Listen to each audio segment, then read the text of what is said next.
All right. So I am available with this practice set code, and I guess we did worked based upon it. Okay, हमने करा है एक बार revision जो है हम करना चाहते हैं। ओके, ठीक, क्योंकि अभी मेरे पास यही प्रैक्टिस सेट अवेलेबल है। फाइन।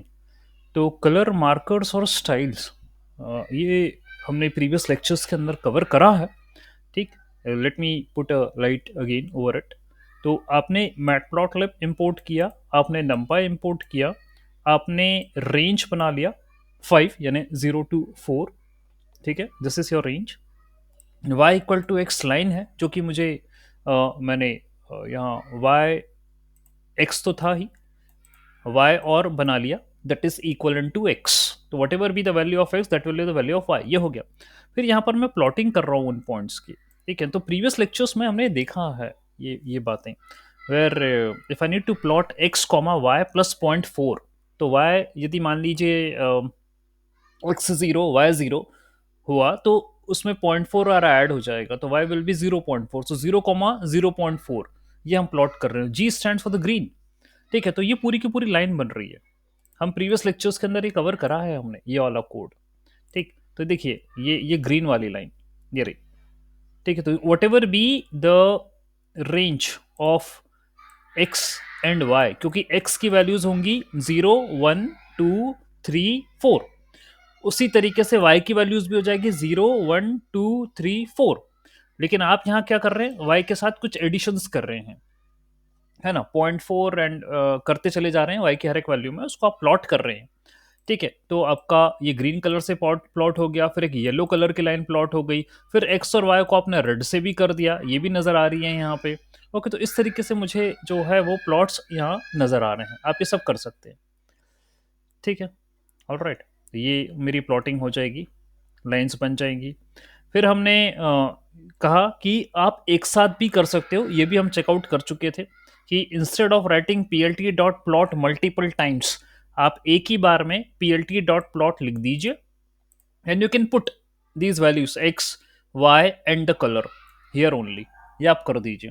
तो एक्स वाई उसका कलर, फिर एक्स वाई उसका कलर, फिर एक्स वाई उसका कलर, आप ऐसे सेपरेटेड बाय कॉमा लिख दोगे P L T dot plot के अंदर, तो वो सारी लाइनें जो है वो शो कर देगा आपको। ठीक है, इट विल डू फाइन, ये भी हो गया। एंड देन जैसे कि मेरा अगेन यहाँ पर हमने देखा था कि लाइन को डॉटेड से रिप्रेजेंट करना है, या पूरी कंप्लीट आपकी जो लाइन है वो बनानी है, या कुछ और आप यूज करना चाह रहे हैं, तो ये भी हमने कवर करा था। जैसे x comma y dash, y and x plus one double dash, and so on, dash and dot and colon. तो ये लाइन बनाते वक्त उनका यूज कर लेगा। यहाँ पर आपने कलर्स नहीं दिए हैं, colours it is taking by default, लेकिन आप चाहें तो अपनी तरफ से भी कलर दे सकते हैं। ओके, वो हमने आगे वाले कोड के अंदर यूज करे थे, जैसे ये रहा। ठीक है, कि आपको डबल डैश बनाना है, ठीक है, आप उसके सामने उसका कलर भी मेंशन कर दीजिए ओ डबल डैश, तो ऑरेंज कलर की लाइन बन जाएगी। ठीक है, और डबल डैश हो जाए, डबल डैश या डॉटेड लाइन बनेगी। तो जैसे कि हम इसी कोड को वापस ले लेते हैं, control C, okay, and then ठीक है, ठीक है, इसको लिया मैंने, इस कोड को कंसिडर करा, and then let me put it here. वो जा रहा है ओके यहाँ पर, and then let me put it here, fine. ठीक है, let me increase the size because, ठीक, और यहाँ पर मैं डैश के साथ साथ let me write R, here I write B, here I write O, then let me write here red blue orange, let us suppose G, मैं ऐसा लिख रहा हूँ। अब मैं कोड को रन कर रहा हूँ, देखते हैं क्या होता है, what it gives the output. ठीक है, हम जिस टाइप की लाइन बनाना चाह रहे थे वो मेंशन करा हमने कि डैश बनाना है, या डबल डैश वाली बनाना है, या डैश डॉट वाली बनाना है, या कोलन वाली बनाना है, फॉलोड बाय द कलर। तो आप देख सकते हैं जो भी आपने कलर दिए हैं, इट इज टेकिंग देम। ठीक है, ये ले रहा है, तो आप मिक्सअप कर सकते हैं, ये हमने प्रीवियस लेक्चर्स में कवर अप करा था, यहाँ पर भी मेरे सामने ये आ गया। ठीक है, और हमने फिर स्पेशल सिंबल्स के पर्सपेक्टिव से भी जो है वो प्लॉट बनाए थे। ओके, जैसे ये डॉट है, तो x comma y dot dot से रिप्रेजेंट हो रहा है। ठीक है, एंड देन ये कॉमा है, तो कॉमा तो नहीं होगा। ठीक है, कॉमा तो क्या कहें हम, इसका हमने सेपरेट कोड्स भी बना बना के देखे थे एक एक करके। ठीक है, यदि आप चाहते हैं, सो लेट मी री, ठीक है, एक बार फिर से बता दूं। ये रहा मेरा कोड, डॉट वाला सबसे पहला। ठीक है, let me do P L T dot show.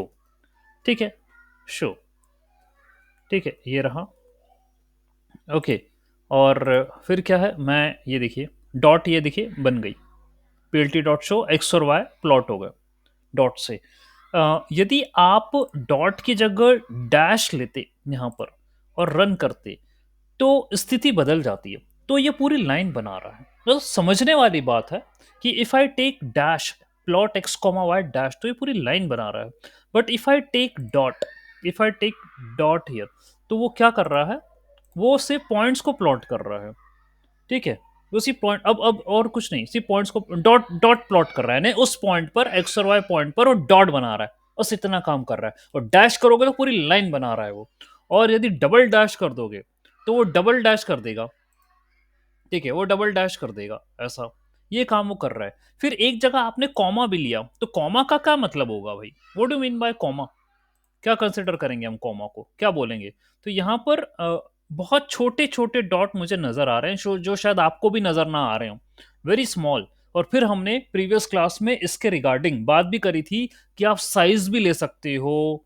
ठीक है, मार्कर चेंज कर सकते हो, मार्कर साइज, मार्कर होगा, मार्कर साइज होगा, मार्कर का कलर होगा, सब कुछ आप मेरे प्रीवियस रिकॉर्डिंग के अंदर इसको लेकर सारी बातें हैं। वो सजेशन आए थे, उसी को मैंने इनकॉर्पोरेट करा था। तो यू कैन डू दैट, तो प्रीवियस रिकॉर्डिंग फॉलो अप करेंगे, उसमें पता चल जाएगा आपको कि क्या क्या करा था हमने। ओके, ये हो जाएगा। तो इस तरीके से मेरे पास वो सब सिंबल्स जो भी हैं वो पुटअप करे हैं और उसको प्लॉट करा है। ठीक, और यहाँ जैसे ग्रीन और ये जो भी मेजेंटा एंड वगैरह वगैरह करते हुए इनकी प्लॉटिंग करी है। ठीक है, ये भी करा, ये देखिए ये रहा लाइन स्टाइल, ये रहा लाइन वेट, ये रहा मार्कर, किससे मार्क करना है, मार्कर फेस कलर और मार्कर एज कलर, ये सब प्रीवियस लेक्चर्स में करा है। मार्कर की विड्थ भी और मार्कर का साइज भी सब कर रखा है हमने। ओके, तो आप जब प्लॉट करोगे तो you can do lot of things, there are many parameters, there are many arguments which you can put, और आप बना सकते हो उससे, ये कर सकते हैं। ठीक है, तो एक बार ये रिकॉल हो रही है हमारी सारी बातें। तो you can have a line style, dash dash line style हो गया, लाइन का कलर ग्रीन हो गया, लाइन की विड्थ 1.5, आप बढ़ा सकते हो विड्थ को, बड़ी मोटी लाइन कर सकते हो, पतली लाइन कर सकते हो, जैसा करना है करिए। ठीक है, किससे मार्क करना है, पॉइंट्स को किससे मार्क करना है, तो आपने ये कैप ले लिया, नहीं तो ओ ले, कुछ भी ले सकते थे, डॉट ले सकते थे या कुछ भी ले सकते थे, तो उससे वो हो जाता। ठीक है, फाइन। एंड देन फिर उसके बाद face colour, marker face colour जो है ब्लू है, तो देखिए ये ब्लू कलर के मार्कर हैं, इनकी आप उनको एज कलर भी कर सकते हैं आप। ठीक है, that's also you can do. उसकी विड्थ भी ले सकते हो आप कितनी, 1.5, मार्कर का साइज भी ले सकते हो, बढ़ा सकते हो, घटा सकते हो, ये सारी चीज़ें कर सकते हो। जैसे यहाँ पर तो मुझे सही नहीं लगा, मैं ओ लेता हूँ और यहाँ आप देखिए इसको मैं बढ़ा देता हूँ, तो आपको अपने आप चेंजेस समझ में आ जाएंगे और बेटर। ये देखिए ओ लिया तो पॉइंट्स ओ से प्लॉट हो गए, इनके अंदर ब्लू कलर कर दिया उसने, एच कलर के से है, के कुछ होगा कोई कलर अभी पता नहीं, और ये मार्कर की विड्थ और मार्कर का साइज, ये देखिए बड़े बड़े गोले दिख रहे हैं, आप चाहो तो और बड़े कर दो, इट्स अप टू यू। ठीक है, 20 करा मैंने। ऑल राइट, अब देखिए गोले और बड़े हो गए, साइज बढ़ गया, तो आप ये अपना एक्सपेरिमेंट कर सकते हैं, कोई इशू नहीं है। ठीक है, according to your choice. Okay, आप अपनी तरफ से एक्सटिक्स और वाइटिक्स को भी कस्टमाइज कर सकते थे, ये भी हमने पढ़ लिया था, ये वही कोड है। Okay, that means if you are having 10 points in x and y, you are saying plot them with o double dash, तो आप A B C D E F G H करके आप एक्स एक्सिस पर रख सकते हो, x ticks पर रख सकते हो, वाई पर भी रख सकते हो, जो आगे वाले कोड के अंदर आप जो है कर सकते हैं ट्राई। तो यदि मैं इसको कॉपी करूं, ठीक है, कॉपी करूं, and okay size is getting reduced again and again. ठीक है, यदि मैं इसको कॉपी करूँ तो लेट्स सी, ठीक है, और बढ़ा देते हैं, ठीक। और यहाँ एक्सटिक्स लिया है, उसी तरीके से मैं इसको कॉपी करते हुए, इसको हटाते हुए वाइटिक्स कर दूंगा, ठीक है, x ticks, and now here I am going to do y ticks, ठीक है, ये कर देते हैं। ओके, तो range of length of X, यानी कि आपके पास कितने जो हैं वो बन रहे हैं, okay, how much you are having, then 10 points हैं, 0 to 9 you are having 10 points. Okay, तो उन 10 पॉइंट्स को मुझे मार्क करना है एक्स पर, और उनको वाई पर मार्क करना है, अपने हिसाब वाले पॉइंट्स आई एम डूइंग, यानी A B C D I F G H, that's what I want from my side, इनको मुझे मार्क करना है। ओके, तो भाई ठीक है, मैं कर देता हूँ। ओके, तो 9 पॉइंट्स ये मार्क हो जाएंगे, A B C D E F G H, उसी तरीके से वार्टेक्स भी मार्क हो जाएंगे, A B C D E F G H. मैं रन कर रहा हूँ कोड को, आप देख लो, पता चल जाएगा, ये देखिए, ये एक्स टिक्स हैं और ये वाई टिक्स हैं। Okay, and you are giving them from your side, आप अपनी तरफ से दे रहे हो कि क्या क्या मार्क करना है। इस बात का हमें स्पेशल ध्यान रखना पड़ेगा, what ever be the length of X, यानी आपके पास कितने पॉइंट्स हैं एक्स के और वाई के, उतने ही टिक्स लगाना, ठीक है, उतने ही टिक्स लगाइएगा आप। ऑलराइट, नहीं तो फिर वो एरर आ जाएगा, ये हम प्रीवियस क्लास में भी देख चुके हैं, ठीक। तो ऐसे आप कस्टमाइजेशन कर सकते हो टिक्स का फ्रॉम योर साइड। ओके, फिर मेरे पास है next, okay, let me stop present my entire screen। Okay, the next I am having practice set 4। तो प्रैक्टिस सेट 4 वही है जो आप कवर कर चुके हैं प्रीवियस क्लास में, again I will be doing a revision related to it, ठीक है। ये आपने लेबल बनाया था, याद आ जाएगा आपको, लेबल बनाया था आपने। ओके, तो प्लॉट के साथ ही आप लेबल दे रहे हो, सब प्लॉट, सब प्लॉट वाली बातें, नंपाई इंपोर्ट करा, मैट प्लॉट लिब इंपोर्ट करा, रेंज ले लिया 10, यानी 0 से 10 का मेरे बात, 0 से 9 तक की मेरी बात हो गई है, ठीक है, रेंज ले लिया है। देन सब प्लॉट्स आप बना रहे हैं। ओके, तो यू आर इन, अभी सब प्लॉट की बात करी तो है आपने, सब प्लॉट की बात आपने करी है, but you are making everything in one plot itself. क्यों? क्योंकि आपने जो सब प्लॉट को बोला, सब प्लॉट बोला, उसमें आपने ये नहीं कहा कि किस रीजन में कौन सा प्लॉट बनाना है मुझे। I am just taking all S A x dot plot, ये मैं ले रहा हूँ। तो पहला प्लॉट मेरा ये बन गया, फिर दूसरा प्लॉट ये बन गया, तीसरा प्लॉट ये बन गया, ये सारे प्लॉट बन गए और एक ही ग्राफ के अंदर बन गए, इन ऑल द ग्राफ सब। और हमने क्या करा, उनके सब लेबल दिए हैं, these all are the labels, label set कर सकते हैं आप, ठीक है, ये सारे लेबल हैं जिसको बाद में आप अल्टीमेटली लेजेंड बोल रहे थे, लेजेंड। और कल की क्लास में हमने लेजेंड भी सेट करा, यहाँ लेजेंड लिखा हुआ है, एक स्लॉट लेजेंड, तो आपने उनके लेबल लिए और उसके करस्पॉन्डिंग लेजेंड बन गया, ये रहा लेजेंड। एक बात और ये है कि लेजेंड का जो पोजीशन है वो मैंने डिफाइन नहीं करी है, बट फिर भी एनी हाउ वो यहाँ पर आ रहा है। Okay, I haven't, okay, the legend, am I audible, am I audible? Yes, sir, you are audible. Okay, ठीक है।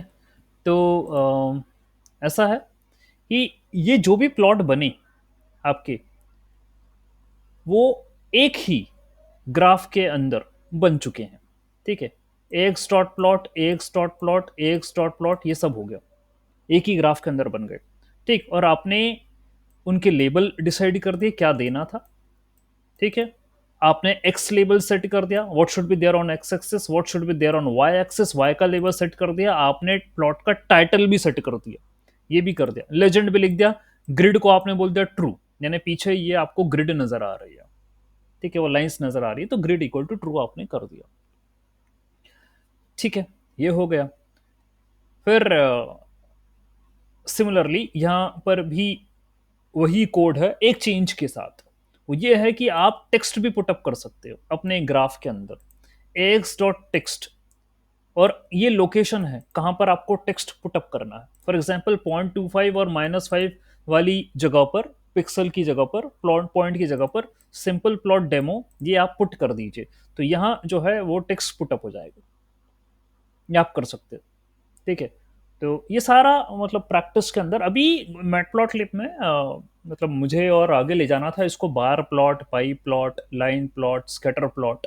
ठीक है, तो वो मैं, ठीक है, अगला क्लास उसी पर बेस्ड होगा। ठीक है, अभी यहाँ पर ये मुझे जो ट्यूटोरियल्स में रिवीजन के कोड्स मिल गए हैं, तो मैं फिर वापस बता रहा हूँ आपको। एनीवेज, तो ये ऐसा है, ठीक, कि आप टेक्स्ट पुटअप कर सकते हो किसी लोकेशन पर। तो देखिए, सिंपल प्लॉट डेमो, ये 0.25 - 5 की लोकेशन पर आपको ये बनता हुआ लिखा हुआ नजर आ रहा है। ठीक है, तो मैटप्लॉटलिब में हमें लेजेंड बना लेना, ठीक है, टाइटल वगैरह दे देना, एक्स टेक्स वाई टेक्स वगैरह दे देना, उनकी लेबलिंग कर देना, सब प्लॉट ये बना लेना। ये कुछ चीज़ें जो है बेसिक्स हैं, कोशिश हम करते हैं ये सारे कोड के अंदर हो सके। फिर सब प्लॉट वाली बात हुई थी, ठीक है, तो जैसे यहाँ पर ये बना है, ये सब प्लॉट है, ये सब प्लॉट है। और कैसे सब प्लॉट्स आए हैं, कैसे बने सब प्लॉट, ये आपने लिया plt.subplot 221। 221 का मतलब ये क्या है, आपके पास 2 रो 2 कॉलम में पहली वाली पोजीशन पर पहला वाला प्लॉट बनेगा, जो कि होगा ये। फिर 222 में, क्योंकि 2 रो 2 कॉलम ही है, सेकंड वाली पोजीशन पर ये वाला प्लॉट बनेगा। फिर 223, यानी वही 2 रो 2 कॉलम में तीसरी वाली पोजीशन पर ये वाला प्लॉट बनेगा। 224, यानी वही 2 रो 2 कॉलम है, चौथी वाली पोजीशन पर ये वाला प्लॉट बनेगा इन plt.show। ये आप कर रहे हैं। तो आपने उसके लिए क्या करा, आपने बोला कि भाई मुझे सब प्लॉट बनाने हैं, उसकी विड्थ और हॉरिजॉन्टल जो स्पेसिंग है वो आप तय कर दो, कुछ कर दो उसकी, और फिर ऐसे मैं सब प्लॉट बना दूंगा। ठीक है, तो 2 2 यानी मेरे पास 2 रो 2 कॉलम है, और आपको दिख भी रहे होंगे, I am having 2 rows and I am having 2 columns, ये हैं। तो अब और स्ट्रेट फॉरवर्ड फंडा था, 2 रो 2 कॉलम में पहली वाली पोजीशन पे आप ये वाला प्लॉट करिए। तो हमारा पिछले लेक्चर्स में इसका भी डिस्कशन हो चुका है। ठीक है, वी डिड दैट। ओके, तो आपने ये करा, ये रहा पहला वाला, फिर ये सेकंड वाला, फिर ये थर्ड वाला, फिर ये फोर्थ वाला, चारों प्लॉट बन गए आपके, कंप्लीट हुआ। ठीक है, और फिर अब बात आई थी इंडेक्सिंग वाली, जो AX के साथ हम दे सकते हैं, इंडेक्सिंग। ओके, तो जैसे अगेन मुझे सब प्लॉट बनाने हैं, मैंने क्या करा, plt.subplots 22, जब मैं ये देता हूं plt.subplots 22, तो निर्धारित हो जाता है कि आपका फिगर बनेगा, फिगर एंड द एक्सेस, दो चीजें। ठीक है, ये जो plt.subplots 22 है, उससे दो चीजें रिट्रीव करी जा रही हैं, one is the figure, another is the axes. So figure is something which I am going to plot, but where, on what axis I am going to plot it? तो ये बोल रहा है 0 0 पर आप ये वाला प्लॉट बना दीजिए। तो 0 0 कौन सा हुआ भाई, ये वाला 0 0। फिर 0 1 पे, यानी फर्स्ट रो सेकंड कॉलम पे ये वाला प्लॉट बना दीजिए। देन फिर सेकंड रो फर्स्ट कॉलम पे 1 0 जो कि होता है उस पे ये वाला प्लॉट बना दीजिए, और सेकेंड रो सेकेंड कॉलम पे ये वाला प्लॉट बना दीजिए। ठीक है, तो यही हम बना रहे हैं, आप देख भी पा रहे हैं, ये फर्स्ट रो है, ये सेकेंड रो है, ये फर्स्ट कॉलम है, ये सेकेंड कॉलम है, एंड करस्पॉन्डिंगली अपनी अपनी लोकेशन पर ये अपने अपने प्लॉट बना के दे रहा है, और आपने लिखे भी थे। अब आपकी इच्छा है ये, ठीक है, इट्स अप टू यू। यानी कि मैं इस कोड को वापस से कॉपी करता हूं, फॉर एग्जाम्पल Ctrl+C मैंने करा, okay, and I want to do experiment, क्योंकि सब प्लॉटिंग आपको आनी चाहिए। फॉर एग्जाम्पल इफ आई से सर, आप 1 रो एंड 3 कॉलम कर दो सर, 1 3 कर दो सर, मैं चाहता हूं एक रो में और 3 कॉलम में मैं कुछ प्लॉट चाह रहा हूं। तो you will be doing 0 0, that means first row first column में ये बनेगा, 0 1 फर्स्ट रो सेकंड कॉलम में ये बनेगा, और अब 0 2 करो आप, तो फर्स्ट रो थर्ड कॉलम में ये बनेगा, चौथी मेरे पास है ही नहीं, तो उसको निपटा दो, हटा दो से। ठीक है, ये बनेगा, ऐसा हम चाह रहे हैं। Let me run the code, इसको हम करते हैं। और अभी यहाँ पर एक इशू आया, वो ये आया है कि एक्सेस तो बना दिया, लेकिन वो plot too many indices for 1 dimension, but 2 are indexed, 2 की इंडेक्सिंग हुई है और इससे ज्यादा आ रहा है। ठीक है, अब क्या इशू हुआ यहाँ पर, क्या मुझे वहां 1 लिखा था मैंने, ठीक है, सब प्लॉट्स 1, ठीक है, subplot 1 1 row and what I am saying, यहाँ 3 लिखा था मैंने, ठीक है, और इसी के हिसाब से मैं कर रहा हूँ। तो यहाँ क्या एक और कितने एक्सपेक्टेशन, ये तो 3 ही बन रहे हैं, 3 बन रहे हैं, ठीक है, 3 बन रहे हैं, तभी मैंने 2 2 ना लेते 1 3 जानबूझ के रखा, जानबूझ के ऑड नंबर्स रखे कि इसकी प्लॉटिंग कैसे हो सकती है। और फिर इसी को ध्यान में रखते हुए आप कह रहे हैं ना 1 row and 3 column, that's what you are saying. Okay, तो ये रहा 1 रो, मतलब 0th रो, एंड ये वाली बात है, ठीक है, ऐसा रखा हमने। Okay, 0th row and 0th column, 0th row 1th column, 0th row 3rd column, तो ये करा था हमने, plt डॉट सब प्लॉट्स 1 3, ये करा था। तो भाई यहां पर वो कह रहा है to many indices for array, array is one dimension but two are index, दो इंडेक्सिंग करी, वो कह रहा है भैया 1 डायमेंशन 2 इंडेक्सिंग करी, यानी वो कह रहा है भाई तुम जो हो ये 0 0 मत करो, एक को करो 0, एक को करो 1, और एक को करो 2, ऐसा करो आप। 1D तो मैं ऑटोमेटिकली ले लूंगा, तुमको टेंशन नहीं लेना, तुम 0 0 मत करो उसे, ठीक है, ऐसा कर दो। तो अब मैं जब कोड रन करूंगा तो भाई ये बना के दे देगा मेरे को, ये दे रहा है, ठीक है। तो यदि मैंने 1 3 लिया तो वो कह रहा है कि भाई 1 3 का मतलब यह है कि you are dealing with 1D, ठीक है। तो आप 0th लोकेशन पर ये वाला प्लॉट बनेगा, 1th लोकेशन पर ये वाला प्लॉट बनेगा, एंड 2th लोकेशन पर ये वाला प्लॉट बन जाएगा। अब यदि मैं चेंज करता हूं, लेट मी टेक 3 3, ऐसा लेता हूं मैं, अब यदि इसको रन करूंगा तो भाई अब वो एरर दे देगा, बोलेगा अब आपका 2D है और आप 1D की कोशिश कर रहे हो। तो भैया मैं बना रहा हूँ 0 0, ध्यान देना, 0 0, and then I am taking 0 1, and then I am taking 0 2, ऐसा ले रहा हूँ 0 2। इसका मतलब क्या हुआ कि भाई मेरे पास जो सब प्लॉट बनना है वो 3 3 का है, यानी 3 रो 3 कॉलम वाला है। इसके पहले क्या केस लिया था मैंने, इसके पहले जो केस मैं कंसिडर कर रहा था, द फर्स्ट केस वॉज, मेरी स्क्रीन शायद दिख रही होगी आपको, पूरी है। द फर्स्ट केस वॉज 1 3, ये वाला केस था। तो 1 3 यानी 1 रो, फर्स्ट रो एंड 3 कॉलम्स, ये मैं ले रहा था, रो 1 एंड 3 कॉलम्स। और जब मैंने इसको 0 0 लिखा तो भाई वो नाराज हो गया, वो बोल रहा है नहीं 2D नहीं है, this is not 2D, this is 1D। तो आप 0 मत दो, आप सिर्फ 0 दो तो मैं यहां प्लॉट कर लूंगा, 1 दोगे तो यहां प्लॉट कर दूंगा, 2 दोगे तो यहां कर दूंगा, 0 0 मत दो सर, एरर दूंगा मैं। मैंने कहा भैया ठीक है, तुम नाराज हो गए, हमने कहा कोई बात नहीं, अब हम 3 3 कर रहे हैं, 3 3 करा। तो अब ये 3 3 का बोल रहा है ये भाई 2D है, ये 2D है, यानी 3 row and 3 column, that means ऐसा कुछ बनेगा, will be having 3 row and 3 columns, ऐसा कुछ, first row, second row and ये थर्ड रो एंड 3 कॉलम, ये ऐसे हैं ये। तो मैंने अभी प्लॉटिंग करने का सोचा कि भाई मैं बनाता हूं 0 0 लोकेशन पर, ठीक है, I want to plot here, यहां बनाना चाह रहा हूं मैं, दूसरा प्लॉट में यहां बनाना चाह रहा हूं, तीसरा प्लॉट में यहां बनाना चाह रहा हूं, because this is 0 0, this is 0 1 and this is 0 2, ऐसी लोकेशन हैं ये, यहाँ चाह रहा हूं मैं।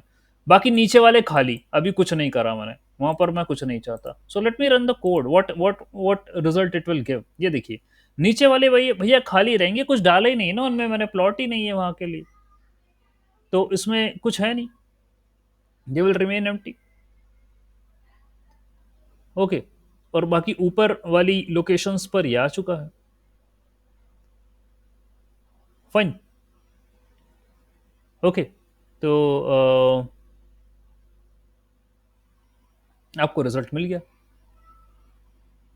ठीक, ऐसे आप इंडेक्सिंग कर सकते हैं। तो सब प्लॉट भाई इंपॉर्टेंट है, ये वाली लाइन याद रखिएगा, ये विड्थ स्पेस और हॉरिजॉन्टल और ये तो कोई मायने नहीं रखते है ना, ये इसको छोड़ो आप, ठीक है, इसको छोड़िए, इसका इशू नहीं है, बस ये याद रखिए।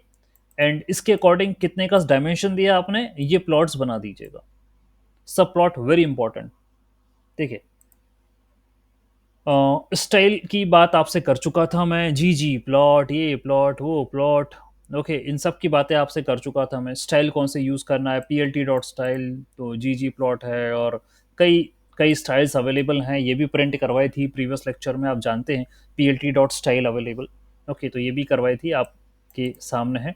जो प्लॉट यूज़ करना हो, जो स्टाइल यूज़ करना है कर लेना, ओके, एंड देख लेना कि आपको कैसा दिख रहा है, ठीक है, how you are seeing the plots. तो देखिए डिफ़ॉल्ट है, जी जी है, साइन कोसाइन पर भी हमने काफ़ी एफर्ट लगाया है, आपको दिख रहा होगा। ठीक है, कि कैसे हमने सब प्लॉट करे थे, साइन अलग बनाया था, कोसाइन अलग बनाया था, जी जी प्लॉट दे दिया, प्रीवियस लेक्चर में सारी चीज़ें हैं। ये डॉटेड वाला बनाया था। ठीक है, तो ये भी है। एंड देन ये रहा ग्रिड स्पेसिफिकेशन, भी मैं प्रीवियस लेक्चर्स में बता चुका हूँ आपको।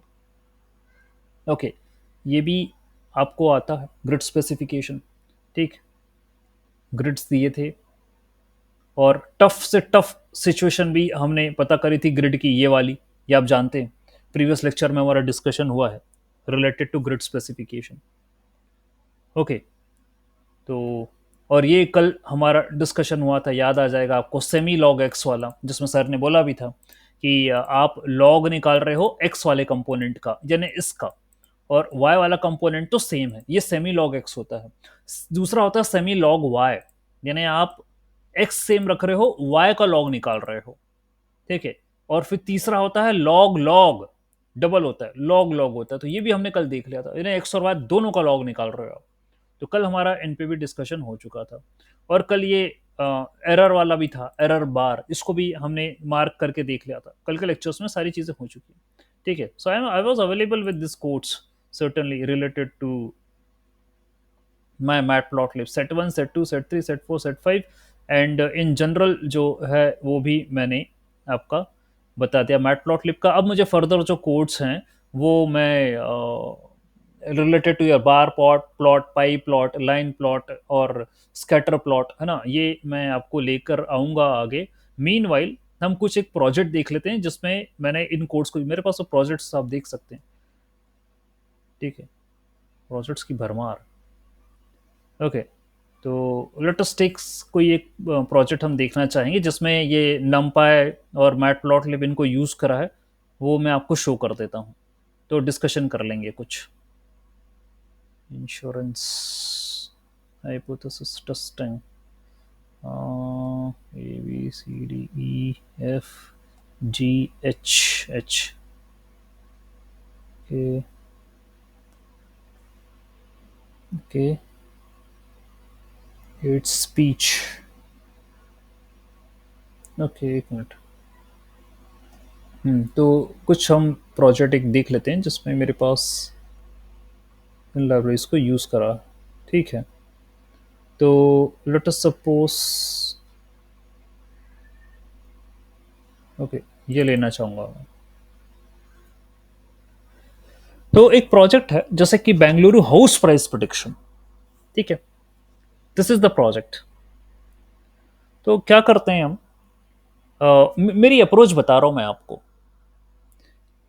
आपको कुछ आए, चाहे आपको कुछ ना आए, ठीक है? कुछ बेसिक्स हैं, प्राइमरी कोड्स हैं, वो आपको चलाना ही चलाना है। ठीक है, तो I do import this basic library numpy pandas matplotlib seaborn। तो numpy आपने देख लिया, मैथ्स की लाइब्रेरी है, pandas डेटा फ्रेम वाली है, मैटप्लॉटलिब और seaborn ये विजुअलाइजेशन वाली लाइब्रेरी। तो मैं इंपोर्ट करके रखता हूं इनको। ठीक है, फर्स्ट सेल के अंदर यही आएंगी। सेकंड सेल के अंदर आपकी वार्निंग वाली लाइब्रेरी आती है, जो अभी यहां पर नहीं बनी है, but I want to take this warning वाली लाइब्रेरी भी मैं लेना चाहता हूँ। ये क्या है, कैलिफोर्निया हाउस प्राइस। ठीक है, okay, ChatGPT tweets analysis, sentiment analysis, चलो कोई भी खोल लेते हैं और दूसरा। ठीक है, वन मोर कोड, केगल पे चलाया है ये। Okay, ChatGPT tweets, let me take this part, ये ले लेते हैं।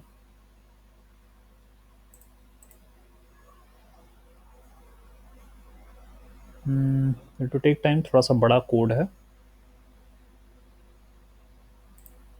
ओके, अभी लोड हो जाएगा। ओके, तो अगला मैं लेता हूं वार्निंग वाला, इंपोर्ट वार्निंग्स। ठीक है, वार्निंग्स डॉट फिल्टर, इग्नोर करते हैं उसे, we are going to ignore it. Ignore, वही मैं देख रहा था, फाइनल क्या आएगा, इग्नोर।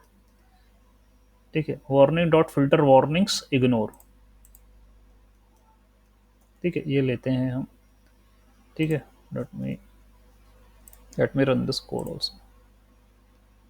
वार्निंग, इंपोर्ट वार्निंग्स थी ना, वार्निंग्स थी, वार्निंग्स, ठीक है। ठीक है, अगला मैं ये लेता हूँ, वो खुल रहा था तब तक मैंने सोचा खुद ही टाइप कर देता हूँ ये तो। हाँ अब आ गया ना, ये रहा। ठीक है, ये करता हूँ मैं। ऑलराइट, जब तक वो खुला तब तक तो मैंने टाइप ही कर दिया। छोड़ो। तो पहले आपकी बेसिक लाइब्रेरीज है, ये आपको लेना है। अगली आपको लाइब्रेरी लेना है अपने प्रोजेक्ट में वार्निंग से। वार्निंग क्या होता है कि जैसे आप कोई कोड चला रहे हो, ठीक है, when you are running the code ना, तो मान लो कोई ड्यूरिंग एग्जीक्यूशन कोई एरर नहीं, कोई वार्निंग आ जाए, ठीक है, कोई पॉपअप मैसेज आ जाए, तो मैं चाहता हूँ उसको इग्नोर करूँ। मुझे वार्निंग वार्निंग से कोई मतलब नहीं है, मुझे मतलब है एरर से। ठीक है, एरर आएगा तो स्टक होगा, वार्निंग वार्निंग से कोई लफड़ा नहीं है। तो I want to ignore the warnings during the execution. ठीक है, तो इसलिए मैंने वार्निंग भी अपने में, ये बाय डिफॉल्ट है, आप चाहो तो रखो, नहीं चाहो तो मत रखो। बट मैं तो अपने सारे प्रोजेक्टों में ये काम करता हूँ। ठीक है, तो ये लाइब्रेरी जोड़ दी, वार्निंग जोड़ दी, अब उसके बाद मैं डेटा सेट उठाता हूँ। ठीक है, पिकअप द डेटा। मैं आपको डायरेक्ट प्रोजेक्ट का रन नहीं करा था उनको। ठीक है, रन कर रहे हैं। ठीक है, तो क्या है कि ये बस मैं लाइब्रेरी का यूज़ बता रहा हूँ आपको, उसके पहले भी काफ़ी कुछ होता है। वो ये होता है कि डेटा को समझना। तो अभी हमने कोई डेटा सेट समझा नहीं है, बस मैं यूज़ बता रहा हूँ लाइब्रेरी का, व्हाट आई डू। तो भाई मैं यहाँ से डेटा को रीड करता हूँ, और ये आपने अपने पांडास के अंदर पढ़ा ही है, रीड अंडर स्कोर सी एस वी, है ना। तो I am having a C S V file, Bengaluru house data, ये मेरे पास है। ठीक है, एक सी एस वी फाइल है, एक्सेल फाइल है। ठीक है, तो सी एस वी यानी कॉमा सेपरेटेड वैल्यू वाली फाइल है मेरे पास, and I am reading it, उसको पढ़ रहा हूँ मैं, रीड कर रहा हूँ, और उसको एक डेटा फ्रेम में, जो कि डेटा फ्रेम क्या होती है, रो कॉलम फॉर्मेट आपने बनाई है पांडास के अंदर, कर ही रहे थे आप। ठीक है, लेकिन वहां जो डेटा फ्रेम बना रहे थे वो छोटी छोटी बना रहे थे, वो list with in a list बना रहे थे, डिक्शनरी इनसाइड अ लिस्ट बना रहे थे, तो ऐसा करके डेटा फ्रेम बना रहे थे आप अपने पांडास में। यहाँ मेरे पास ऑलरेडी एक एक्सेल फाइल है, सीएससी फॉर्मेट में सेव है वो, तो मैंने उसको उठा के रीड कर लिया, एक्सेस कर लिया, और उसकी डेटा फ्रेम बना दी। Data frame tabular format, row column format. और आपको ये भी पता है कि हेड करोगे तो फर्स्ट 5 रोज प्रिंट हो जाएगी, और हेड 10 करोगे तो फर्स्ट 10 रोज प्रिंट हो जाएगी। ये भी टेल करोगे तो फर्स्ट 5 लास्ट 5 रोज प्रिंट होगी, टेल से लास्ट 5। और टेल 10 करोगे तो लास्ट 10 रोज प्रिंट होगी। ठीक है, तो टेल 10 करा तो लास्ट 10 रोज प्रिंट हो गई। तो ये आपके पांडास, तो मैं खैर ये तो 10 वगैरह ये तो मैं करता नहीं हूँ, बाय डिफॉल्ट यहाँ पड़े हुए हैं कोड में तो चला दिए, वरना मैं नहीं करता। I just do head and tail. ठीक है, मैं डीएफ डॉट हेड करता हूँ, डीएफ डॉट टेल करता हूँ। अगला मेरा टारगेट होता है कि डेटा फ्रेम का शेप प्रिंट करवाना, ये मैं करता हूँ, यानी कितनी रो और कितनी कॉलम है उसके अंदर, ये कराओ आप। DF dot shape and DF dot columns, ये करवाइए आप। What are the column names, तो इससे मुझे पता चल गया मेरे पास डेटा फ्रेम में 13,320 रोज हैं और 9 कॉलम है। और कॉलम के नाम ये रहे, डीएफ डॉट कॉलम से वो प्रिंट करेगा area, type, availability, location, size, society, ये सब मेरे पास जो है वो क्या है, कॉलम्स हैं इतने। ठीक है, इसमें जो प्राइस है मेरा वो टारगेट है, मुझे प्राइस प्रिडिक्ट करना है, घर का प्राइस कितना होगा, हाउस प्राइस क्या होगा, ये टारगेट है, वो बात की बात है। अभी तो इतने सारी कॉलम नेम्स है, मुझे पता चल गया। उसके बाद मैं चेक करता हूँ डुप्लीकेट, तो ये आपने भी देखा है पांडास के अंदर, डुप्लीकेटेड डॉट सम, ऐसी कितनी रो हैं जो डुप्लीकेट हैं। और डुप्लीकेटेड में उसके पहले हम पढ़ चुके थे, पांडास में भी बहुत सारी चीजें होती हैं। ठीक है, वो इतने ऑपरेशंस मैं जब आपको पढ़ा रहा था तब मैं खुद बोलता था मैं इतने ऑपरेशन नहीं लगाता पांडास के भी, few operations I do apply. तो ये अभी डुप्लीकेटेड ऐसे चेक करते हैं कि 529 डुप्लीकेट रोज हैं, उनको निपटा दो, ड्रॉप डुप्लीकेट्स। ठीक है, उनको ड्रॉप कर दिया मैंने, अब डुप्लीकेट्स नहीं बचे मेरे पास। वो वाली रो जो डुप्लीकेट्स थी वो निपट गई। ओके, यानी जिनकी एंट्री सारी सेम थी रो में। एंड मीन वाइल हम ये कह रहे हैं कि इंडेक्स भले बदले होंगे, इंडेक्स अलग अलग होंगे, रो डुप्लीकेटेड थी। और डुप्लीकेटेड में भी आपने दो तीन चीजें करी थी, याद करिएगा पांडास में, कि एक को रखना है या एक को भी नहीं रखना है, जो डुप्लीकेटेड है उनमें किसी को नहीं रखना है, ये भी आपने वहां पर चेक करा है। या आपने ये भी करा है फर्स्ट रखना है या लास्ट रखना है, तो कुछ और ऑपरेशंस हैं जो लग सकते थे या आप पांडास में पढ़ चुके हो, मुझे उनकी आवश्यकता नहीं है। ठीक है, सिर्फ डुप्लीकेट देखा मैंने, 529 आई है, उनको निपटा दिया, अब मेरे पास सारी यूनिक रोज हैं। फिर मैंने जो है फिर शेप चेक करा, तो भाई आप देख लीजिए कुछ निपट गई हैं, तो अब 12,000 हो गया, पहले 13,000 थी रोज, अब 529 निपट गई हैं, तो 12,791 मेरे पास रोज बची हैं। ये करता हूँ। फिर मैं नल वैल्यू चेक करता हूँ, df.snl.sum, यानी हर एक कॉलम में कितनी नल वैल्यू है, every column how many null values are there. तो ये बता रहा है देखिए इतनी नल वैल्यूज हैं। एरिया टाइप में कोई भी नल वैल्यू नहीं है, अवेलेबिलिटी में कोई भी नल वैल्यू नहीं है, लोकेशन में वन नल वैल्यू है, बाकी सोसाइटी में 5,328 नल वैल्यूज हैं। ओके, ये सब नल वैल्यूज हैं। नल वैल्यूज के बाद अब उनकी फिलिंग करना पड़ेगी मुझे। नल वैल्यूज है, that is called as data imputation. अब किससे करेंगे, क्या करेंगे, ये भाई जो है मशीन लर्निंग में मैं आपको पढ़ाऊंगा। ठीक है, कैसे कंप्यूटेशन करना, प्रोजेक्ट तो करते हैं, प्रोजेक्ट में भी सीखेंगे। अब आपको जब प्रोजेक्ट होते हैं ना ये सामने ऐसे, तो मजा आता है। ठीक है, दैट इज एप्लीकेशन। तो भाई क्या किससे फिल करेंगे एम वैल्यू को, ये आगे देखेंगे। अभी मैंने फिर df.info यानी इंफॉर्मेशन प्रिंट करवाई अपनी डेटा फ्रेम की, कि देखिए भाई ये मेरी डेटा फ्रेम है, इसमें these are the column names. Okay, ये कॉलम नेम्स हैं, ये उनका डेटा टाइप है। यदि मेरे कॉलम के अंदर एंट्री टेक्स्ट वाली होगी तो ऑब्जेक्ट टाइप है, और न्यूमेरिकल वाली होगी तो फ्लोट है। ठीक है, that will be my float. Okay, float column होगा। ठीक है, या इंट कॉलम हो सकता है, और नहीं तो ऑब्जेक्ट होगा। तो ये बता रहा है कौन सी एंट्री है उनके अंदर, किस टाइप का डेटा उसके अंदर फिल करा हुआ है।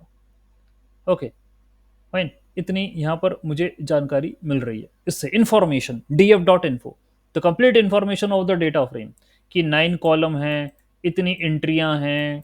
ठीक है, इतनी एंट्रियां हैं, और जो है ये इनके नाम है वगैरह वगैरह, पूरी इंफॉर्मेशन आपको मिल गई है।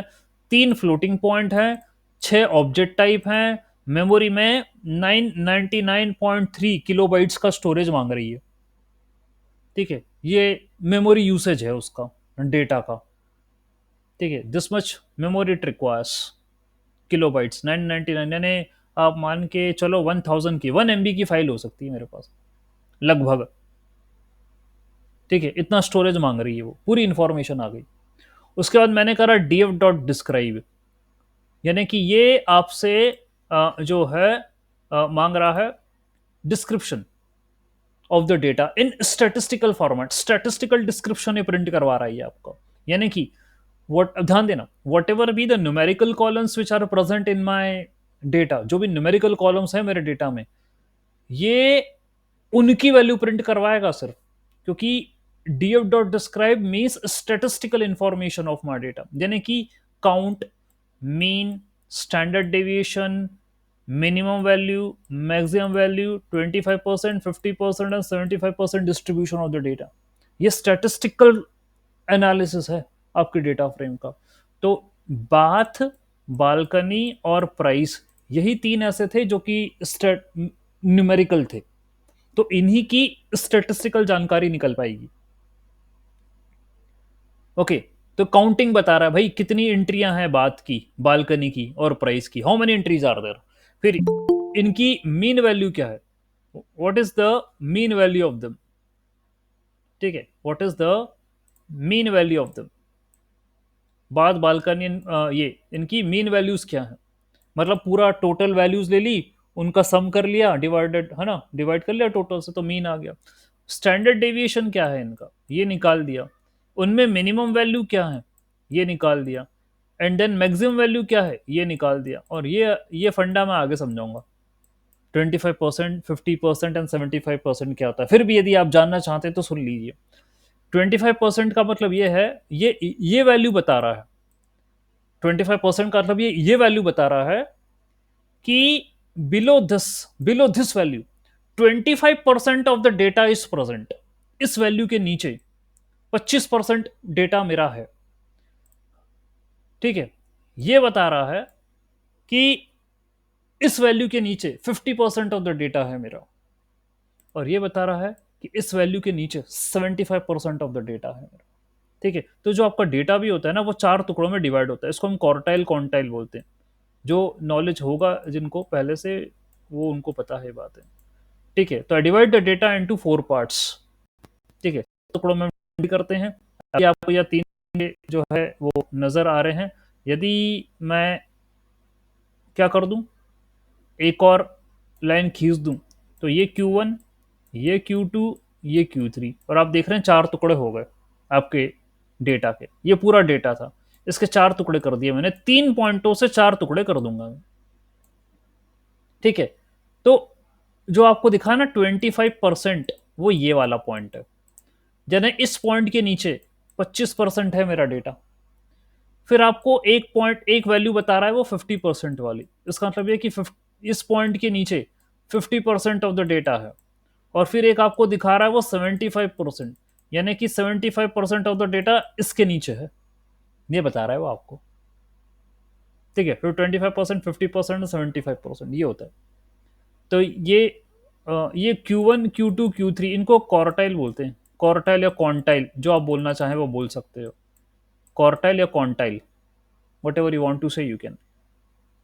ठीक है, तो इसकी कहानी आगे जब स्टैटिस्टिक्स अलग से पढ़ते हैं मैथ्स के अंदर तब बताई जाती है। ओके, तो यही रिप्रेजेंट किया जा रहा है यहाँ। ठीक है, बाकी तो फिर df.any यूनिक, यानी how many unique values are there present in each and every column. हर एक कॉलम में कितनी यूनिक वैल्यूज हैं मेरे पास। ओके, तो मैं वो प्रिंट करवा रहा था यहाँ पर। तो एरिया में 4 यूनिक वैल्यूज हैं, अवेलेबिलिटी में 81 यूनिक वैल्यूज हैं, लोकेशन में इतनी unique values and so on, n unique. तो मैं आपको ये बता रहा हूँ, whatever be the data set we are available with, this is my approach of doing the code. You can follow the similar approach of doing the code, कर सकते हो आप यही अप्रोच फॉलो करना। ठीक है, तो हर एक कॉलम में कितनी यूनिक वैल्यूज हैं वो ये प्रिंट करवा रहा है। उसके बाद फिर मेरा जो अगला कोड होता है वो ये होता है कि भाई मैं ऑब्जेक्ट और न्यूमेरिकल टाइप दोनों को अलग अलग करता हूं, कि मेरा ऑब्जेक्ट टाइप कौन कौन सा कॉलम है और न्यूमेरिकल वाले कौन कौन से कॉलम है उनको अलग करता हूं मैं। तो क्या क्या है इसको स्ट्रैटर्जी करने की, आई will be taking df dot select data type. Data frame में से वो फीचर निकालो जिनका डेटा टाइप ऑब्जेक्ट का है, वो छाटो। df dot select underscore d types, select those data points, those features which are of object type, उनको छाटो, उनकी लिस्ट बना लो और उनको प्रिंट करवा देना बाद में। उसी तरीके से डेटा में से, डेटा फ्रेम में से वो वाले छाटो। ठीक है, just pick up those features which are of what, ये क्या है, इंटीजर और फ्लोट डेटा टाइप के, उनको निकालो आप। ठीक है, फाइन। तो वो भी अलग कर देगा। तो ये देखिए, ये ऑब्जेक्ट टाइप वाले ये कॉलम हो गए और न्यूमेरिकल टाइप वाले ये कॉलम हो गए। तो इंट 64, फ्लोट 64, ये न्यूमेरिकल में आते हैं, इंटीजर और फ्लोट। ऑब्जेक्ट वाला कट उसमें आता है, ऑब्जेक्ट टाइप में टेक्स्ट वाला डेटा हो तो अलग कर दिया। उसके बाद मैं और अंदर गहराई में जाके इनको और फिल्टर करता हूं, क्योंकि मैं डेटा के बारे में कुछ ऐसे समझाता हूं। डेटा जो है आपका डेटा, वो 2 कैटेगरी में डिवाइडेड होता है, मैं यही समझाता हूं शुरुआत में। 2 कैटेगरी, एक होती है न्यूमेरिकल और एक होती है non numerical. Your data is divided into 2 categories, one is numerical, another is non numerical. ऐसा होता है। इन न्यूमेरिकल, यदि नंबर वाला है आपका डेटा, तो उसकी भी 2 कैटेगरी होती है, एक होता है डिस्क्रीट, एक होता है कंटिन्यूस। डिस्क्रीट एंड कंटिन्यूस, ये होता है। नॉन न्यूमेरिकल की भी 2 कैटेगरी होती है, एक होता है कैटेगरिकल डेटा, कैटेगोरिकल डेटा, और एक होता है non categorical data, non categorical data. ठीक है, और कैटेगरिकल की भी दो टाइप में डिवाइड होता है, एक होता है ऑर्डिनल और एक होता है nominal data. Ordinal and nominal. तो भाई ये क्लासिफिकेशन होता है डेटा का। ठीक है। यदि नंबर होंगे तो वो न्यूमेरिकल में आएगा, नंबर नहीं होंगे तो नॉन न्यूमेरिकल में आ जाएगा। न्यूमेरिकल में भी दो कैटेगरी होती है, जैसे मैंने समझा, डिस्क्रीट और कंटिन्यूस। डिस्क्रीट डेटा वो डेटा होता है जो कि काउंटेबल होता है, जिसकी गिनती कर सकते हो आप। ठीक है, जैसे 1 2 3 4, जिनकी गिनती कर सकते हो वो डिस्क्रीट होता है, काउंटेबल। जिनकी गिनती नहीं कर सकते हो वो कंटिन्यूस के रेंज में, वो कंटिन्यूस होता है। यानी इस टाइप के डेटा को आप किसी इंटरवल में लिख सकते हो, जैसे 1 to 5, ये कंटिन्यूस डेटा होता है, something which can be return in an interval 1 to 5। जैसे कि आपके पास डेटा में एंट्री है 1.2, 3.7, 2.9, 2.5, 1.753। तो इनको आप 1 से 5 के बीच में लिख सकते हो, ये काउंटेबल की कैटेगरी में नहीं आते हैं ये। ठीक है, इनको किसी एक रेंज के अंतर्गत लिखना पड़ेगा मुझे, so that's why they are said to be continuous in nature. Okay, ऐसा हम कहते हैं। तो कंटिन्यूस की कैटेगरी हो गई। और सबका एनालिसिस अलग अलग होता है, सबका एनालिसिस अलग अलग होता है। ओके, तो डिस्क्रीट का मैं अलग करूंगा, कंटिन्यूस का अलग करूंगा। फिर उसी तरीके से यदि नॉन न्यूमेरिकल डेटा होता है तो उसमें जैसे मैंने कहा कैटेगरिकल और नॉन कैटेगरिकल।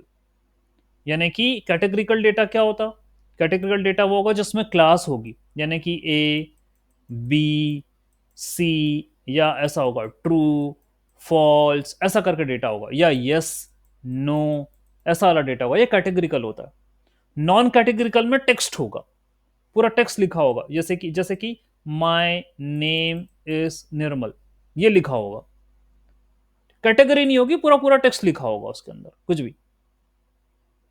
ठीक है, ये होता है आपका नॉन कैटेगरिकल डेटा। और कैटेगरिकल में क्लास होगी ए बी, ठीक है, सी डी, ऐसा करके क्लासेस होंगी, यस नो ट्रू फॉल्स। उसमें भी दो टाइप होते हैं, एक होता है ऑर्डिनल और एक होता है नॉमिनल। यदि जो आपका कैटेगरिकल डेटा है वो किसी ऑर्डर में है, ऑर्डर में कैसे, यानी कि मान के चलो हम बच्चे की मार्क्स के बारे में बात कर रहे हैं, ग्रेडिंग के बारे में बात कर रहे हैं, तो एक बच्चे को ए ग्रेड भी आ सकती है, बी ग्रेड भी आ सकती है, सी ग्रेड भी आ सकती है, डी भी आ सकती है, ई भी आ सकती है, एफ भी आ सकती है। ये ऑर्डर है। ए का मतलब होता है एक्सलेंट, एफ का मतलब होता है फेल, तो ऑर्डर है ये। तो सच काइंड ऑफ, यदि आपके पास कोई भी कैटेगरी इस तरीके से दे रखी है डेटा में, इस तरीके से दे रखा है आपको, तो ऑर्डिनल डेटा। दूसरी बात, हम कह सकते हैं जैसे हमारे पास रैंकिंग होती है ना, चाहे आपके ऑफिस में भी होती होगी, है ना, आपका बॉस होगा, बॉस का बॉस होगा, रैंक है, डेसिग्नेशन है। तो जहां जहां डेसिग्नेशन होते हैं, ठीक है, वो मतलब डिफरेंट डिफरेंट कैटेगरी है। कोई एक प्यून है, प्यून के ऊपर क्लर्क है, क्लर्क के ऊपर मैनेजर है, मैनेजर के ऊपर इंचार्ज है, जो भी बहुत सारी, तो वो एक ऑर्डिनल डेटा। ठीक है, जहां रैंक होती है। नॉमिनल डेटा वो डेटा होता है जहां पर रैंकिंग नहीं होती। जैसे मैं लिखता हूं रेड, ग्रीन, ब्लू, तो इसमें कोई ऑर्डर नहीं है कि रेड पहले आएगा, फिर ग्रीन आएगा, फिर ब्लू आएगा, नहीं भाई, ग्रीन पहले आ सकता है, रेड बाद में आ सकता है, तो जरूरी थोड़ी ना। ये nominal data, where there is no rank, there is no order. ठीक है, तो कैटेगरी में भी दो टाइप का ये खेल होता है, एक ऑर्डर होता है और एक नॉन ऑर्डर यानी नॉमिनल डेटा होता है। तो ये डेटा का क्लासिफिकेशन है। और मैं क्या करता हूं, अपने प्रोजेक्ट में डेटा का क्लासिफिकेशन करता हूं, ताकि मैं उसको और फर्दर समझ सकूं और उसके ऊपर कुछ चीजें अप्लाई कर सकूं अलग से। तो क्या होता है, उसका भी कोड बनाया, जैसे कि मैंने अभी एक मेथड बनाया है, डीएफ क्लासीफाई फीचर्स। ठीक है, एक मेथड बनाया, मेथड के अंदर मैंने categorical features, non categorical features, discrete features और कंटिन्यूस फीचर्स के नाम से 4 एम्प्टी लिस्ट ले ली। I am available with 4 empty list. ठीक है, और फिर मैंने लूप चलाया डीएफ डॉट कॉलम्स पे। ठीक है, apply loop over the columns.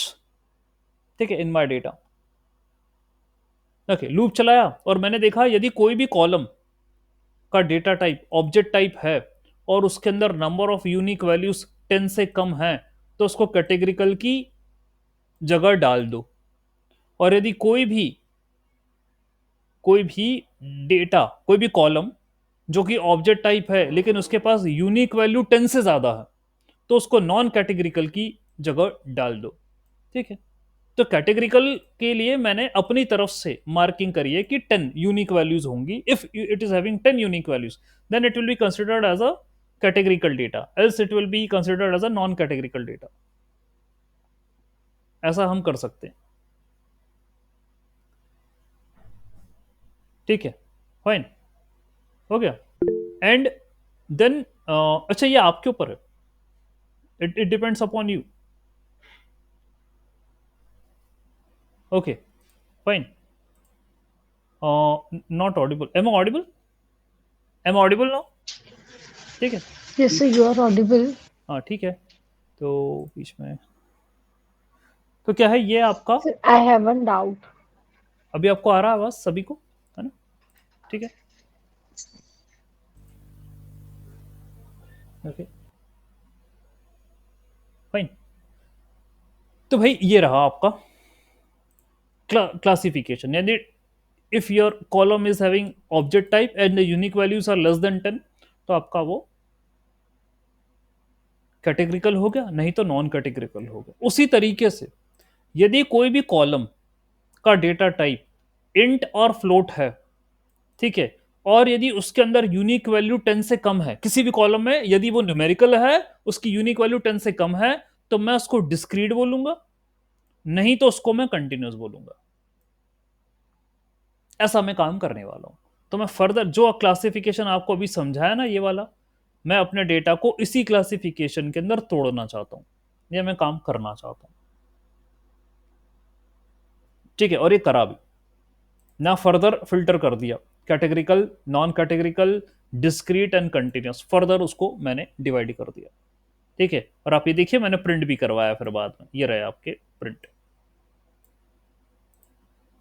Print करवाया कि कैटेगरिकल में एरिया टाइप कैटेगरिकल था, नॉन कैटेगरिकल में अवेलेबिलिटी और ये सारी चीजें थी, डिस्क्रीट में बालकनी है, और कंटिन्यूस में बात और प्राइस है।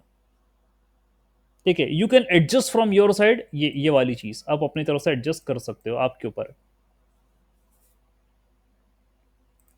ठीक है, आप कर सकते हो। फिर भाई बात यह है, आगे हमने जो नल वैल्यूज निकाला था, फिर ये पता करा कि जो नल कॉलम्स है उनकी लिस्ट बनाई मैंने, कौन कौन से कॉलम्स हैं जिसमें नल वैल्यू हैं, यानी कि नल नल काउंट जिनमें जीरो के ऊपर है वो नल कॉलम्स हो जाएंगे, उनकी लिस्ट बनाई। नल काउंट प्रिंट करवाया, ये पहले करवा चुका था, ये नल कॉलम है, इनको प्रिंट करवाया। ठीक है, इनको प्रिंट करवाया, फिर लूप लगा के देखा किसमें कितनी की, वो तो दिख रही थी, ये एडिशनल कोड है, इनका कोई मजा नहीं है। ठीक है, लेकिन बस कोड बढ़ाया गया है, बढ़ाए जा रहे हैं, बढ़ाए जा रहे हैं, बस ये चीज़ें हैं। फिर यहाँ पर मैंने परसेंटेज निकाला कि किसके अंदर कितने नल वैल्यूज हैं, उसका परसेंटेज निकालो, तो total number of rows divided by null rows into 100, तो ये परसेंटेज बता देगा कि कितनी कितने खाली जगह हैं, हाउ मेनी ऑफ देम। तो भाई मैंने यहाँ पर परसेंटेज प्रिंट करवा दिए कि सोसाइटी के अंदर इतनी सारी नल वैल्यू थी तो इतने परसेंटेज खाली है, क्योंकि इससे मुझे और ज्यादा एक इंफॉर्मेशन मिल रही है कि यदि नल वैल्यूज आपके पास होती है डेटा के अंदर और ज्यादा से ज्यादा नल वैल्यू है, तो और वो कॉलम मेरा काम का नहीं है या वो फीचर मेरा काम का नहीं है, तो उसको निपटाओ, उसको ड्रॉप कर दो, उसको हटा दो उस कॉलम को, यदि वो मेरे काम का नहीं है तो मैं एक इंफॉर्मेशन निकालने की कोशिश कर रहा हूं कि किस कॉलम में कितनी परसेंटेज की नल वैल्यू है, तो सबसे ज्यादा सोसाइटी में है नल वैल्यूज। फिर धीरे धीरे करके जो है आप देखें 4%, फिर एंड और भी कम हो गई, अब और भी नहीं है। ठीक है, फिर मैंने क्या करा, लोकेशन जो है, क्योंकि लोकेशन मेरे पास नॉन कैटेगरिकल है, जो लोकेशन है मेरे पास, ये देखिए लोकेशन नॉन कैटेगरिकल है, तो कभी भी चाहे वो कैटेगरिकल हो चाहे नॉन कैटेगरिकल, यानी टेक्स्ट वाला डेटा हो, तो उसको मैं मोड से फिल करता हूं, यदि उसमें नल वैल्यू है तो मैं उसको मोड से फिल करता हूं, और यही मैंने करा। ठीक है, लोकेशन को मोड से फिल करा, और सोसाइटी को भी मैंने जाने नहीं दिया हाथ से, मैंने जो जो खाली जगह थी सोसाइटी के अंदर उसको फिल एने यानी उसको नॉट अवेलेबल से फिल कर दिया। आप देख सकते हैं, so there is a method called as fillna, यानी जो भी नल वैल्यू हैं उनको भरो। किससे? यहां लिखा है किससे भरना है, यहां पर लिखा है मोड से भरो, और यहां पे लिखा है नॉट अवेलेबल से भरो, और आगे जाके फिर मैंने डिस्ट्रीब्यूशन चेक करा। अब देखो, कैटेगरिकल और नॉन कैटेगरिकल को तो तुम मोड से भर सकते हो, लेकिन जो कंटिन्यूस डिस्ट्रीब्यूशन है, जैसे बात और प्राइस, यहां थोड़ा सा दिमाग लगाना पड़ेगा। उनको किससे फिल करना है? उनको मीन से फिल करना है या मोड से फिल करना है? किससे फिल करना है? That's what you have to think. ये दिमाग लगाना पड़ेगा आपको। ठीक है, फाइन। तो उसके लिए काफी और चर्चा है इस चीज में। ठीक है, क्योंकि मुझे डिस्ट्रीब्यूशन चेक करना पड़ेगा, ये सब स्टैटिस्टिक्स की बातें हैं। मुझे डिस्ट्रीब्यूशन चेक करना पड़ेगा कि वो राइट स्क्यूड है या लेफ्ट स्क्यूड है, उसकी स्क्यूनेस पता करना पड़ेगी। ठीक है, कर्टोसिस पता करना पड़ेगा। फिर एक कंक्लूजन पर मैं आऊंगा कि उसको किससे फिल करना चाहिए। एक चीज और भी है कि मुझे देखना पड़ेगा कि उस कॉलम का मीन है कितना, मीडियन कितना है, क्या मीन मीडियन से बड़ा है या छोटा है। तो that's what I need to check. यदि मीडियन मीन से बड़ा होता है, ठीक है, तो मीडियन से फिल कर दो। और यदि मीन मीडियन से बड़ा होता है तो मीन से फिल कर दो। इसका मतलब ये होता है, इन जनरल हम मीन से सब्सटीट्यूट करते हैं नल वैल्यूज को। यदि कोई न्यूमेरिकल कॉलम है और उसमें खाली जगह है, तो उसकी फिलिंग मीन से होती है इन जनरल। लेकिन ट्विस्ट है, ट्विस्ट ये है कि मीन जो होता है आउटलायर्स से ज्यादा इंपैक्ट खाता है। आउटलायर यानी ऐसी वैल्यू जो बाय डिफॉल्ट रॉन्गली इंटर्ड हो गई हो आपके डेटा में, वो आउटलायर होते हैं। ठीक है, तो आपको डिसीजन लेना है कि मुझे मीन से फिल करना है या मीडियन से फिल करना है। तो भाई आपको जो है ये चेक लगाना पड़ेगा। यदि मीडियन मीन से बड़ा है तो मीडियन से फिल करो, और यदि मीन मीडियन से बड़ा है तो मीन से फिल करो नल वैल्यू। ये आपको काम करना है। ठीक है, तो बड़े इंपॉर्टेंट आपको मैंने यहाँ पर डिस्कशन पॉइंट ऑफ व्यू से समझाए हैं। और ऐसा मेरा फिर प्रोजेक्ट बढ़ता है। लंबा चौड़ा प्रोजेक्ट है। कल मैं आपको मैटप्लॉटलिब के काउंट प्लॉट वगैरह जैसे कुछ हैं, बार प्लॉट, पाई प्लॉट, इनके बारे में चर्चा कर लूंगा, ये कैसे बनाने हैं। लाइन प्लॉट, ये पूरा यूनिवेरिएट और बाईवेरिएट एनालिसिस है जो मैं करता हूँ पूरे प्रोजेक्ट में। अच्छी लंबी चौड़ी कहानी चलती है। ठीक है, ये सारा एनालिसिस होता है, फिर मॉडल वॉडल बनाने पर आते हैं अपन। ठीक है, तो ये हम एक दो क्लास और लेकर मैटप्लॉटलिब के अंदर करेंगे। प्लॉटिंग बताऊंगा मैं आपको। ठीक है, इतना मुझे आपसे आज चर्चा करना था।